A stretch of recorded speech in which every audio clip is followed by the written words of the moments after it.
Right YouTube, how's it going? Thought I'd do a bit of an introduction here because it's been a while. This is probably going to be a series of, I don't know, quite a few episodes.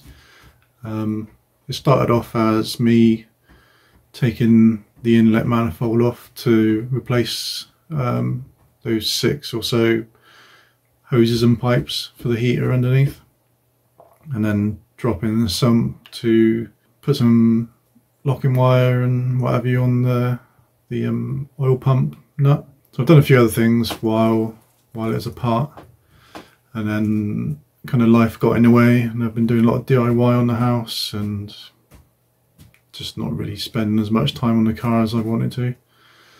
So, and then I've kind of put it all back together, done jobs, and it's running like a sack of shit.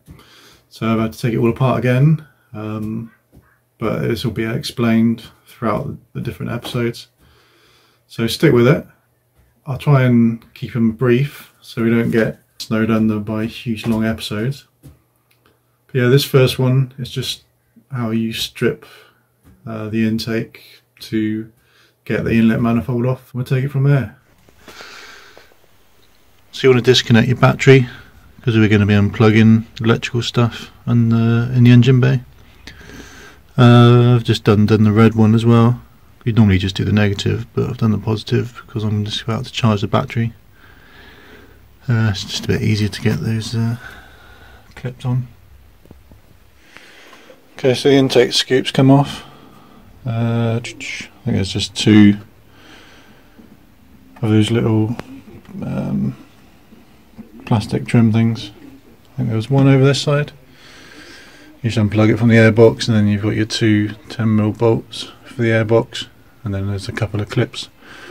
Hold it onto your intake hose. Just going to get the pollen filter housing off. I've taken the plastic lid off and taken the pollen filter out. This will give me a bit more space to work with.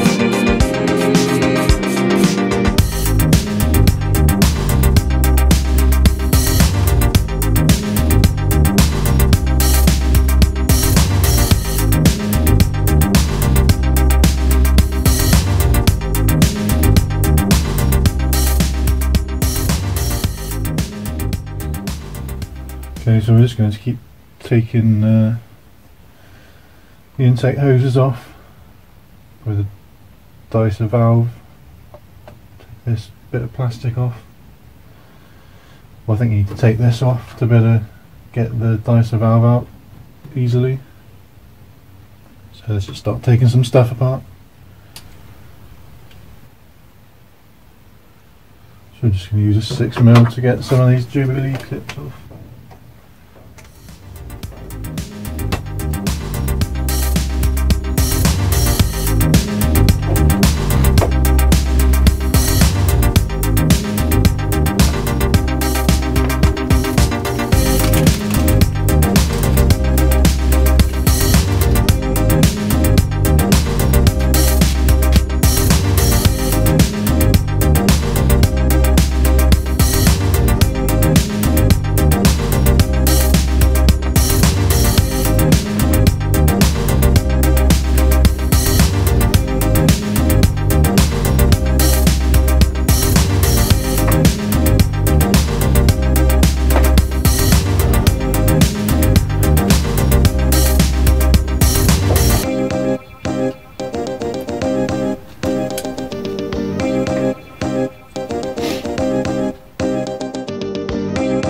find the best thing to do here is label each connector. Just get some duct tape and write which item the connector comes off, because if you leave it for a long time you will forget. It just makes it a bit easier. Yeah, a couple of T40s. This one looks quite easy to lose. Have to be a bit careful with this one. You just want to be careful taking that out. You take it out nice and straight. So this one's got the upgraded aluminium. I don't even think this is called valve and pin that goes through it.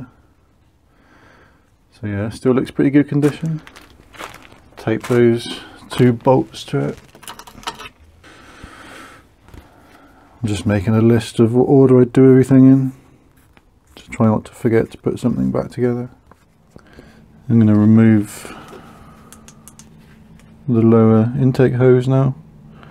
So you've got 2 Jubilee clips, the smaller one for the small little hose, and then the bigger one, which looks a bit awkward to get to, but we'll see. They should be the 6mm. So I've got the lower hose off now. Easiest way to do that is to disconnect the little one and move it out of the way, and then if it isn't already lined up, then undo it a little bit with a socket, and then you can turn the Jubilee clip until you can get a screwdriver in from above, like a nice long screwdriver. So now we're going to remove, what are we going to do now? I think I'm going to disconnect this little control box with all the cables coming out of it. So yeah, I'm just going to disconnect the bracket holding the sump, the dipstick, so I can move that out of the way a bit. 13mm.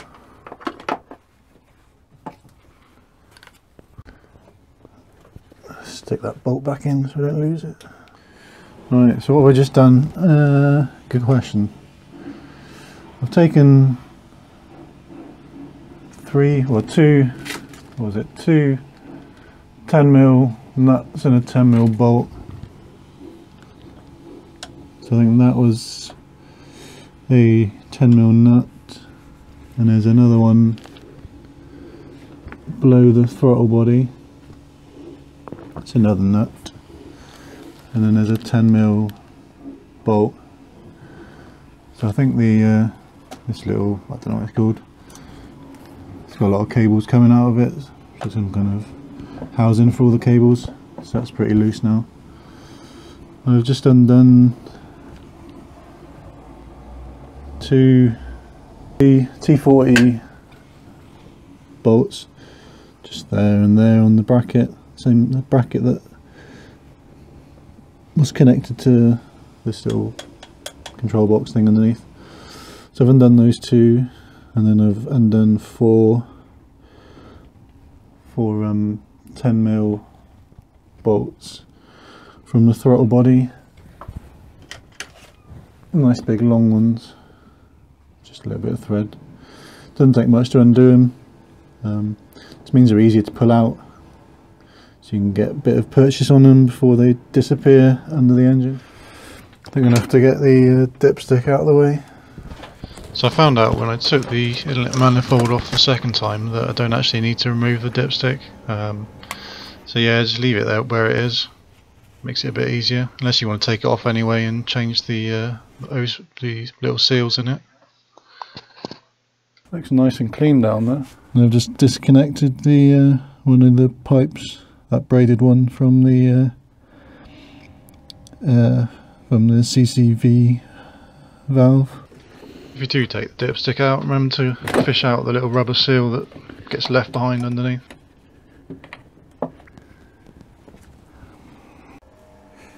Give that a good clean before it goes back on. If you leave the dipstick in, then you'll have to remove the pipe that goes from that to the CCV valve, which you do from underneath the CCV valve. Once you loosen the manifold, you can get to it pretty easy. So there's the throttle body. So you can see the line in there, which you do use for the O2 pilot mod.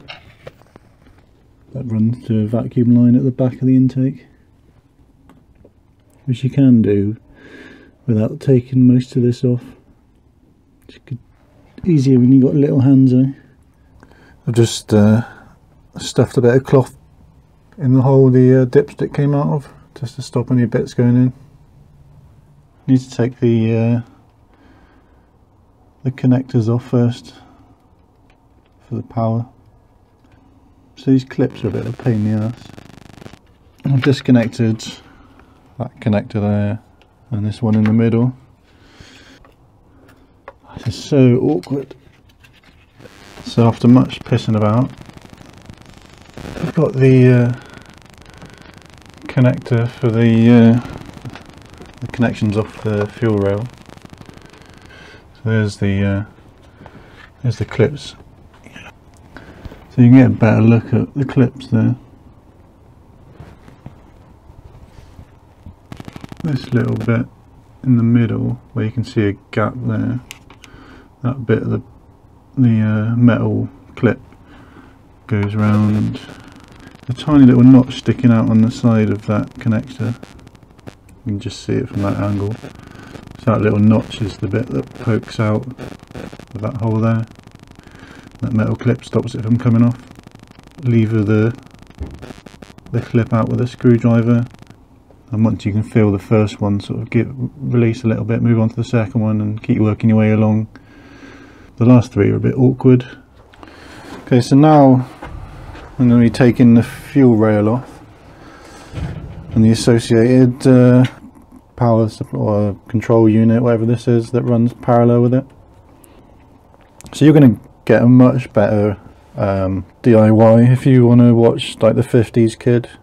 He's got a really good YouTube channel, but I figure I might as well film it since I'm doing it. I might do a few things differently or find some problems that he didn't have.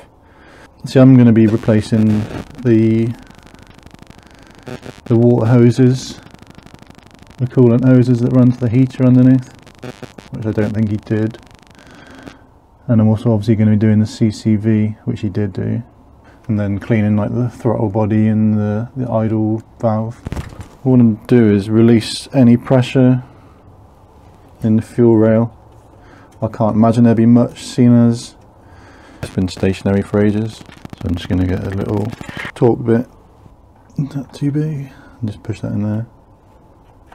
Yeah, there's no pressure at all. So now we need to get the clips off. They seem to come off pretty easy.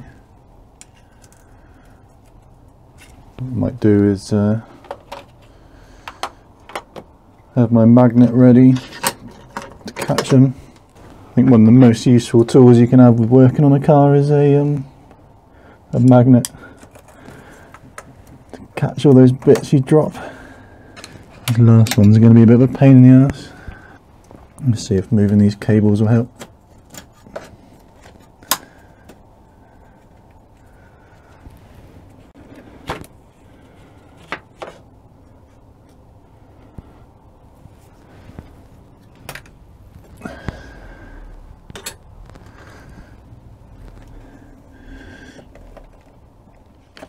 Cables are cable tied to the side of the intake, so I think I might snip them, just give me a bit more space. I've started taking these clips out. So these are the ones that go between the fuel rail and the injectors. Trust me to have my car up on axle stands. It's because I'm doing the oil pump and that afterwards. So I'll put it up in the air ready for that. Have my magnet ready to catch them.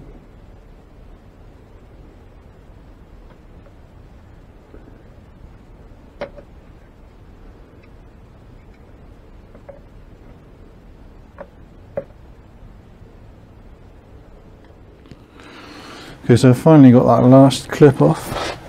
It's a real pain in the ass to get to. What I just did was had my magnet attached to it while I was trying to get it off, and I finally got it to ping off, and then just fished it out with my magnet.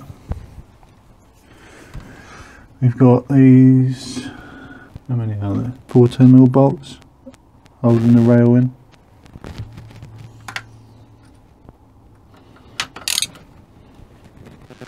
Okay, so now I need to pull the rail up. This should be quite messy. I've got a cloth to soak up some petrol.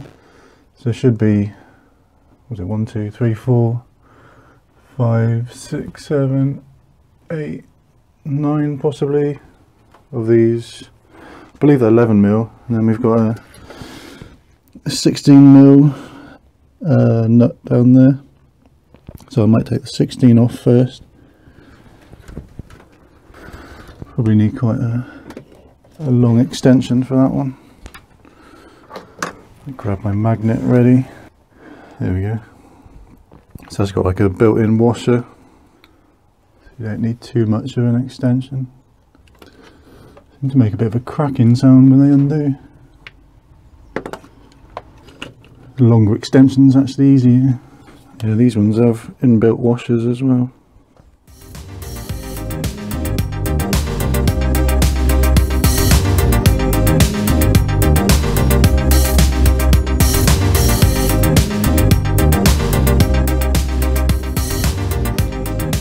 Injectors should pull out pretty easy. Remember to thoroughly clear away any bits that are where the inlet manifold attaches to the engine. Maybe with some pressurised air or really decent hoover. It's pretty important, otherwise you're going to get bits falling into your ports, your inlet ports. So yeah, make sure it's really clean up there. I need to disconnect this as well.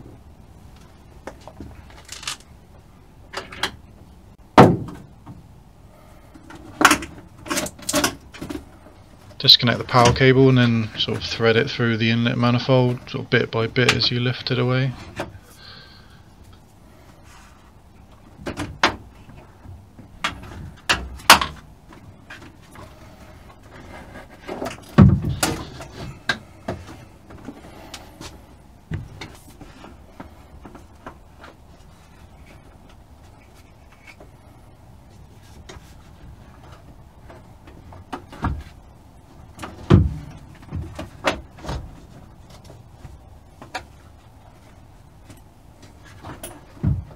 So this pipe here goes from, it's the one that comes across the engine bay. So